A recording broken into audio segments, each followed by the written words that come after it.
I am going to be reviewing both the genesis and the conduct of intelligence activities directed at the Trump campaign during 2016.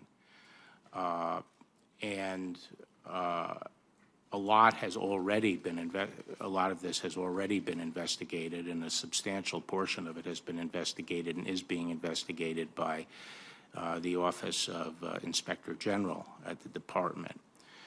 But one of the things I want to do is pull together all the information from the various investigations that have gone on, including on the Hill and in the Department, and see if there are any remaining questions to be addressed. And can you share with us why you feel a need to do that? Well, for the same reason we're worried about foreign influence in elections. We want to make sure that during an election, I think spying on a political campaign is a big deal. It's a big deal.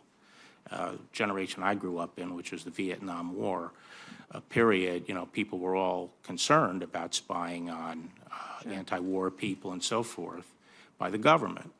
And there were a lot of rules put in place to make sure that there's an adequate basis before our law enforcement agencies get involved in political surveillance. I'm not suggesting that those rules were violated, but I think it's important to look at that. And I'm not talking about the FBI necessarily, but intelligence agencies more broadly. So you're not suggesting, though, that spying occurred? I don't, I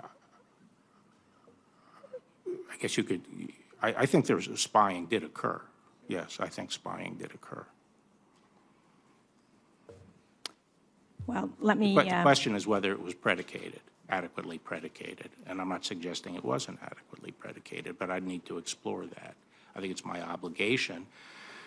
Congress is usually very concerned about intelligence agencies and law enforcement agencies staying in their proper lane, and I want to make sure that happened. We have a lot of rules about that. And I want to say that I've said I'm reviewing this. I haven't set up a team yet, but I have in mind having some colleagues help me pull all this information together and let me know whether there's some areas that should be looked at. And I also want to make clear this is not launching an investigation of the FBI. Frankly, to the extent there were any issues at the FBI, I do not view it as a problem that's endemic to the FBI. I think there was probably a failure among a group of leaders there at the upper echelon, and so I don't like to hear attacks about the FBI because I think the FBI is an outstanding organization, and I think Chris Wray is a great partner for me. I'm very pleased that he's there as the director, and if it becomes necessary to look over some former officials' activities, I expect that I'll be relying heavily on Chris and work closely with him in looking at that information. But that's what I'm doing. I feel I have an obligation to make sure that government power is not abused. I mean, I think that's one of the principal roles of the Attorney General.